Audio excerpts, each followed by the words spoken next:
सहसा राजकीय भाषण करायला मी परवानगी देत नाही, पण संभाजीरावांनी आपल्या भाषणामध्ये काही राजकीय भविष्यवाणी केली, पण त्याच्यामध्ये एक सगळ्यात महत्वाची बाब त्यांनी काय म्हटलं, हे धरण बांधल्यामुळं आम्ही ऋणी आहोत आपल्या घराण्याचे, आम्ही ऋणी आहोत आपल्या कागलकरांचे, हे शब्द वापरले.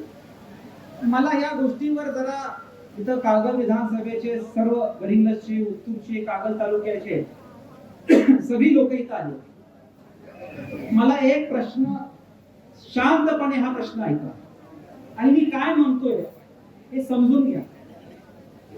राष्ट्रीय छत्रपती शाहू महाराज मूळ कुठले? जरा आवाज अभिमानाने तर बोला. कुठले? ऐकून नाही आलं. तर मला एक प्रश्नाचं उत्तर द्या. कोल्हापूर जिल्ह्याच्या बाहेर गेल्यानंतर किती लोकांना माहिती आहे की राष्ट्रीय छत्रपती शाहू महाराज कागलचे? माहिती आहे का? कोल्हापूरमध्ये काही लोक आहेत त्यांना माहित नाही, कागलमध्ये अशी काही भाग बोल आहे त्यांना माहित नाही. शाहू महाराज कुठले? अडचण तिथंच आहे. आपल्याला अभिमान वाटला पाहिजे की राष्ट्रीय छत्रपती शाहू महाराज हे कागलचे आहेत. मागच्या 25 वर्षापासून एक राजकीय व्यवस्थापन आहे ज्यांनी ठरवलं होतं की हे जे अस्तित्व आहे शाहू महाराज आणि कागल, हे अस्तित्व कधी जुळलं नाही पाहिजे. आज बघा, युवकांना मी सांगतो, कागल विधानसभा म्हणून गुगलवर टाईप करा, फायरफॉक्सवर टाईप करा, राष्ट्रीय शाहू महाराजांचा जन्मभूमी म्हणून उल्लेख येतो का? नाही येत. हुडकावं लागतं, विकिपीडिया उघडावी लागते शाहू महाराजांची. कागल विधानसभा टाईप केल्यानंतर पहिलं काय आलं पाहिजे? शाहू महाराजांचं बर्थ प्लेस येतं का? नाही. न्यूज आर्टिकल देतात राजकीय विद्यापीठ. ही आत्मचिंतनची गोष्ट आहे, ही लाजिरवाणी गोष्ट आहे. राजकीय विद्यापीठ, आरोप, संघर्ष, आणि याला आपण उत्सव म्हणून साजरी करतो. हे सगळ्यात महत्वाची बाब आहे की राष्ट्रीय छत्रपती शाहू महाराजांच्या जन्मभूमीला आज देशभरामध्ये ओळख नाहीये. मगाशी संभाजीराव बोलले की आम्ही राधानी नदीकर आपले ऋणी आहोत. संभाजीरावांना मी थोडस सांगतो की जरा वाक्य फार चुकलं आपलं, मला या वाक्याची दुरुस्ती करायची आहे. आओ संभाजीराव, तुमच्या राधानगरी आणि प्रामुख्याने पिसोडे गावाचे एक आहे किंवा आमची ग्रामपंचायत मध्ये धरले हो, आमचा कधीतरी उल्लेख करा. जर राधानगरी आणि पिसोडे गावाच्या लोकांनी शाहू महाराजांना स्वतःच्या इच्छेने जमीन दिल्या नसत्या तर हे धरण कधी झालं असतं? आओ, तुम्ही आमचे कुटुंबीय आहात. शाहू महाराजांचं घराणं आणि अख्खं कागल विधानसभेचा प्रत्येक घटक राधानगरीकरांचे कर्जदार आहे. आम्ही तुमचे ऋणी आहोत, आम्ही तुमचे आभार व्यक्त केले पाहिजे.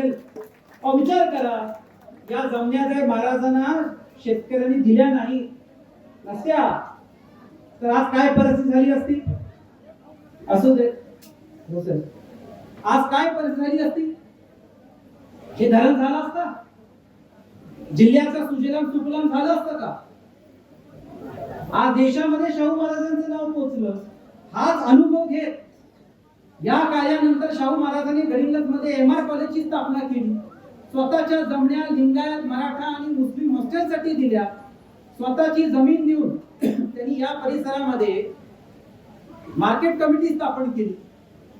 पिराजीराव महाराजांनी याचाच अनुभव घेत कागलमध्ये मुरगुडचा तलाव असेल, जयसिंगराव तलाव असेल, हे सगळं बांधलं. आणि खरं बघितलं तर आज देशामध्ये जे शाहू महाराजांचं नाव पोचलं ना, हे राधानगरीच्या त्या शेतकऱ्यांमुळे पोचलेलं आहे. आणि त्याच्यामुळं आज माझं परखड मत आहे की कागल विधानसभा, ज्याला आपण शाहू महाराजांची जन्मभूमी म्हणतो, ज्याची ओळख देशभरात नाहीये, आज दिशाहीन आहे. आज दिशाहीन आहे, आपल्याला दिशा नाही आहे.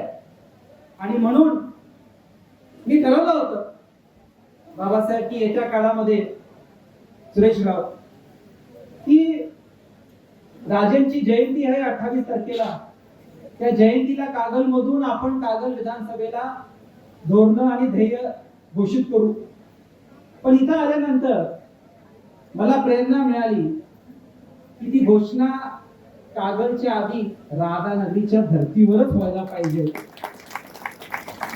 आणि काय सौभाग्य आहे माझं, ज्या शाहू महाराजांनी इथं धरण बांधल्यामुळे देशाभर त्यांचं नाव पोहोचलं, त्यांचाच पंतू म्हणून त्यांच्या 150व्या जयंतीला त्यांच्या जन्मभूमीला मला दिशा द्यायची या पुण्यभूमीमधून संधी मिळते, हा फार मोठा मान सन्मान या समरजित घाडगेला मिळतो, हे मला अभिमान मानतो.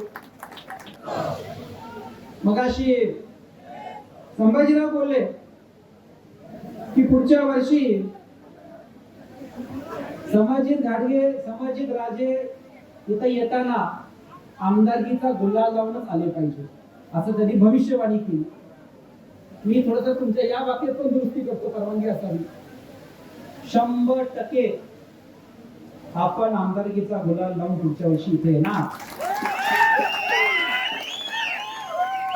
दुरुस्ती एवढीच आहे, मी एकटा नाही, कागल विधानसभेचा प्रत्येक व्यक्ती गुलाल लावून पुढच्या वर्षी इथे येणार. आणि पहिला संभाजीराव तो गुलाल पडला ना, तो पहिला अधिकार राधानगरीच्या लोकांना. कागल की जीत, समरजित, समरजित. कागल की जीत, समरजित, समरजित. ही आमदारकी समरजित घाडगेची वैयक्तिक आमदारकी नाही, ही आमदारकी कागल विधानसभा, कागल गडिंग्लज उत्तूरच्या प्रत्येक घटकाची आमदारकी आहे.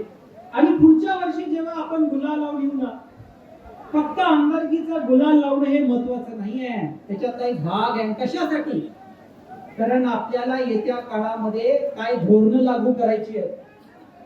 आपलं एक प्रण आपण केलं पाहिजे की मगाशी जे मी शिक्षण क्षेत्राचं बोललो, क्रीडा क्षेत्राचं बोललो, आरोग्य क्षेत्राचं बोललो, पाण्याच्या नियोजनाच्या क्षेत्राचं बोललो, सामाजिक न्याय क्षेत्राचं बोललो, या प्रत्येक क्षेत्राची अंमलबजावणी कागल विधानसभेमध्ये करून गुलाल लावूनच पुढच्या वर्षी आपण इथं आलं पाहिजे.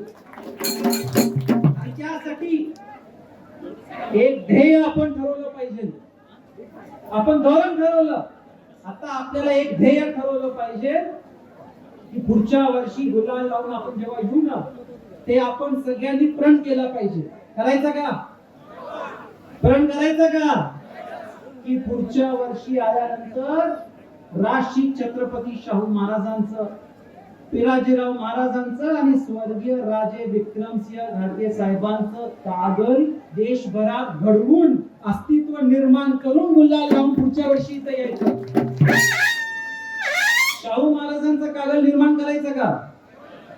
शाहू महाराजांचं कागल निर्माण करायचं का? पिराजीराव महाराजांचं कागल निर्माण करायचं का? स्वर्गीय राजे विक्रमसिंह घाडगे साहेबांचं कागल निर्माण करायचं का? सगळ्यांनी एक मुखाने हात वरती करून सांगा, शाहू महाराजांचं कागल निर्माण करायचं का? करायचं का? एक लक्षात ठेवा, शेवटच बोलतो, हा गुलाल आपल्या सगळ्यांचा त्यागाचा आहे. हा गुलाल शाहू महाराजांच्या विचाराचा आहे. हा गुलाल जनक घराण्याचा आहे. आणि हा गुलाल तुमच्या आमच्या विजयाचा आहे. इथं मी आज घोषित करतो, तुमच्या आमच्या विजयाचा आहे. एक मुखाने सगळ्यांनी बोला, छत्रपती शिवाजी महाराज की, छत्रपती शिवाजी महाराज की, राष्ट्रीय छत्रपती शाहू महाराज की.